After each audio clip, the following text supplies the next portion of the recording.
अच्छे से होंगे और फर्स्ट क्लास होंगे। एक इंपॉर्टेंट अपडेट आ रही है जो कि दिल्ली पुलिस हेड कांस्टेबल के द्वारा जारी करी गई है। कहीं ना कहीं हर एक अपडेट जो रहेगी वो बहुत इंपॉर्टेंट रहेगी, क्योंकि हमारा एग्जाम इतना इंपॉर्टेंट है ये दिल्ली पुलिस हेड कांस्टेबल का, कि कहीं ना कहीं हम चाहते हैं इसमें जरा सी भी चूक ना हो जाए किसी भी एक विद्यार्थी से, और जिस वजह से उसको भारी जुर्माना भरना पड़े अपने आने वाले समय में और आने वाले जीवन में, उसको एक मुसीबत का सामना करना पड़े। इसीलिए छोटी हो अपडेट चाहे बड़ी हो अपडेट, हर एक अपडेट को लेकर मैं आपके सामने सही समय पे सही जगह हमेशा मौजूद रहूंगा। तो दिल्ली पुलिस हेड कांस्टेबल के लिए एक जरूरी सूचना आप सभी लोगों के लिए आ रही है। जितने भी छात्र इस बार इस फॉर्म को भरने वाले हैं सभी के लिए ये एक इंपॉर्टेंट अपडेट है, एक जरूरी सूचना है। तो जल्दी से पहले धुआंधार तरीके से इवेंट को शेयर कर दीजिए, शानदार तरीके से, ताकि हर एक छात्र हर एक विद्यार्थी जो जुड़ना चाहता है इस इवेंट से और चाहता है इस बार फॉर्म को भरना, उन सभी विद्यार्थियों तक ये जरूरी अपडेट जो है वो पहुंच पाए। एक बार सभी लोग फटाफट से जल्दी से सेशन को शेयर कीजिए, दमदार तरीके से एक बार सेशन को शेयर कर दीजिए, शानदार तरीके से सभी लोग जुड़ जाइए। आप देख सकते हैं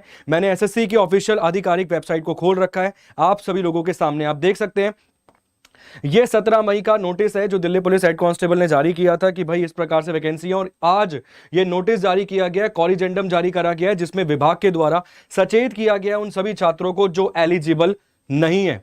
सर ये बड़ा सवाल है, ये बड़ा प्रश्न चिन्ह है कि कौन सा विद्यार्थी एलिजिबल है और कौन सा विद्यार्थी एलिजिबल नहीं है दिल्ली पुलिस कांस्टेबल का फॉर्म भरने के लिए और फॉर्म नहीं भरने के लिए। तो आइए जान लेते हैं, जांच लेते हैं कि कौन सा विद्यार्थी इस बार फॉर्म डाल पाएगा और कौन सा विद्यार्थी वंचित रह जाएगा फॉर्म भरने के लिए। एक बड़ी अपडेट, एक बड़ी सूचना हर एक उस विद्यार्थी के लिए, हर एक उस छात्र के लिए जो कहीं ना कहीं इस बार फॉर्म डालने जा रहा था। मैं एक बार आपको अच्छे से प्रॉपरली समझा देता हूं, इंग्लिश में कहीं ना कहीं दिया गया है विभाग के द्वारा जानकारी। मैं आपको पूरी जानकारी संक्षेप रूप में समझा देता हूं। पहले तो आपको दिखा देता हूं कि भाई आप देख सकते हैं भारत सरकार आप पूरा का पूरा यहां पे बता रहा है वो नोटिस। उसके बाद आप देख सकते हैं कोरिजेंडम, आप यहां पर देख सकते हैं पूरी की पूरी इंफॉर्मेशन दी गई है ताकि आपको समझ आए कि भाई इंफॉर्मेशन जो है वो सटीक है, फेक नहीं है। इसके अलावा मैं आपको बता देता हूं पहले पेज पर उसने क्या लिखा है। यहां पर फ्रंट पर उसने ये लिख कर दिया है कि 17 मई 2022 को जो सूचना या फिर विभाग ने जो वैकेंसी जारी करी थी उसमें एक अमेंडमेंट है, उसमें एक संशोधन है। वो क्या संशोधन है फटाफट से देख लीजिए, फटाफट से जान लीजिए।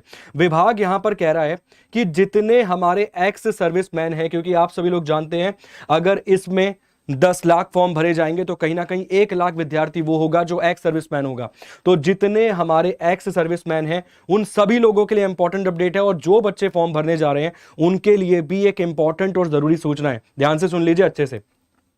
आप matriculate ex-serviceman, which term include an ex-serviceman who has obtained the Indian Army Special Certificate, graduation certificate, ध्यान से देखिएगा, और the corresponding certificate in the navy और in the air force who has put not less than 15 years of the service on closing date of application form the armed forces of the union will not eligible to apply in the post. वो कड़े शब्दों में कह रहा है कि जो इसमें एलिजिबल नहीं है वो एलिजिबल नहीं है। एक चीज अपने दिमाग में बिठा लीजिए कान खोलकर, एक्स सर्विसमैन जो बॉर्डर सिक्योरिटी या फिर कहीं ना कहीं भारत में सर्व कर चुके हैं सेना के रूप में, उनके लिए आधिकारिक नोटिस जारी किया गया है केवल उन्हीं छात्रों के लिए जो एक्स सर्विसमैन के रूप में सर्व कर चुके हैं। और सरकार या फिर विभाग ये कह रहा है कि यदि आपके पास ना graduation Indian Army special certificate है, ग्रेजुएशन सर्टिफिकेट है, और आपने 15 साल या फिर 15 साल से कम समय तक नेवी या आर्मी में सर्व किया है और आपके पास कौन सा सर्टिफिकेट है, ग्रेजुएशन सर्टिफिकेट है, इंडियन आर्मी स्पेशल सर्टिफिकेट, जिसे हम ग्रेजुएशन सर्टिफिकेट बोलते हैं। ये बीए बीएससी की बात नहीं कर रहा, ये बात कर रहा है इंडियन आर्मी स्पेशल सर्टिफिकेट जो कि ग्रेजुएशन सर्टिफिकेट है।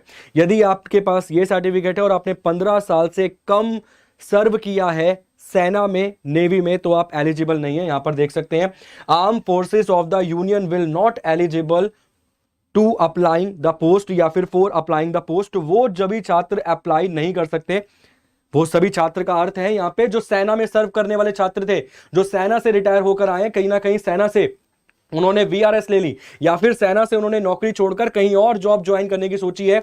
एक्स सर्विसमैन के लिए ये स्पेशल नोटिस जारी किया गया है, केवल और केवल एक्स सर्विसमैन की यहां पर बात हो रही है। हर एक विद्यार्थी खुद को कंसीडर ना करे इसमें, मगर स्पेशल नोटिस है। बहुत सारे विद्यार्थी वंचित रह जाते हैं इन चीजों से और बाद में जाकर दिक्कत होती है, इसीलिए कहीं ना कहीं कड़े तौर पर इसको समझाया जा रहा है आप लोगों को। एक चूक जिंदगी भर खामियाजा भुगतना पड़ता है एक चूक का, तो चूक नहीं होनी चाहिए इस बार, एक सिंगल चूक नहीं होनी चाहिए। सही है जी। आगे समझिए, एक और नोटिस है यहां पर, आप matriculated ex serviceman which term includes an ex serviceman who has obtain the Indian Army special certificate of the education और the corresponding certificate in the navy और एयरफोर्स। वहां पर दे रखा था उसने कि ग्रेजुएशन वाला सर्टिफिकेट दिया है इंडियन आर्मी ने उसे, और यहां पर वो बोल रहा है कि यदि आर्मी ने उसे स्पेशल सर्टिफिकेट दिया है या फिर नेवी ने उसे स्पेशल सर्टिफिकेट दिया है और उसने कम से कम 15 साल तक सर्व किया है सेना में, तो वो फॉर्म भरने के लिए एलिजिबल है। Force of the union will be consider eligible for the post. तो एक तरफ आप देख सकते हैं जो नॉन एलिजिबल है, और नॉन एलिजिबल में यहां पर हम बात कर रहे हैं केवल और केवल एक्स सर्विसमैन वाले छात्रों की। एक बार थोड़ी सी अपडेट आपको और दे देता हूं कि विद्यार्थी कौन सा एलिजिबल है कौन सा एलिजिबल नहीं है, वो पॉइंट आपने अच्छे से देख लिया। एक्स सर्विसमैन भाई जो दिन रात बॉर्डर पर खड़े रहते हैं ना सेना में, उनसे जाकर पूछो कि वो जब एक्स सर्विसमैन हो जाते हैं तो कितनी उनमें जोश और ऊर्जा बरकरार होता है कि इस वर्दी एक बार दोबारा पहनने का। और हर एक विद्यार्थी जो वर्दी पहनना चाहता है इस बार दिल्ली पुलिस हेड कांस्टेबल में जी जान लगा देगा। A to Z प्रकार का कंटेंट आपको प्रोवाइड करवाया जा रहा है, धुआंधार तरीके से क्लासेस चल रही हैं।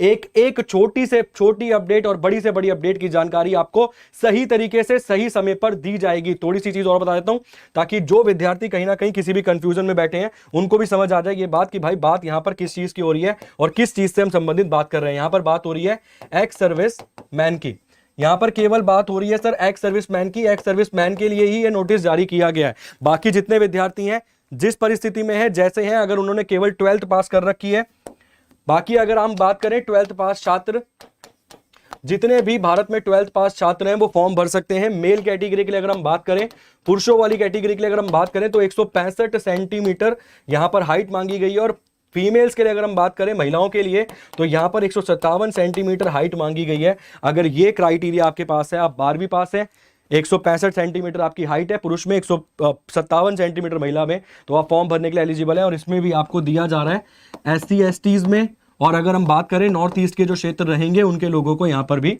रिजर्वेशन प्रदान किया जा रहा है। विभाग के द्वारा संपूर्ण जानकारी आपको प्राप्त करवाई जा रही है। ठीक है, एक चीज और याद रखिए, क्लासेस आपकी लग रही हैं भाई, 12 से 1 आपकी क्लास लग रही है, 1 से 2 आपकी क्लास लग रही है, 2 से 3 आपकी क्लास लग रही है, 3 से 4 आपकी क्लास लग रही है। ठीक है जी, यहां पर आप क्या पढ़ रहे हैं सर? यहां पर आप इंग्लिश पढ़ रहे हैं। ठीक है, यहां पर आप क्या पढ़ रहे हैं? यहां पर आप सर कंप्यूटर पढ़ रहे हैं। यहां पर आप क्या पढ़ रहे हैं सर? यहां पर आप रीजनिंग पढ़ रहे हैं। यहां पर आप क्या पढ़ रहे हैं सर? यहां पर आप मैथ्स पढ़ रहे हैं। पूरा का पूरा टाइम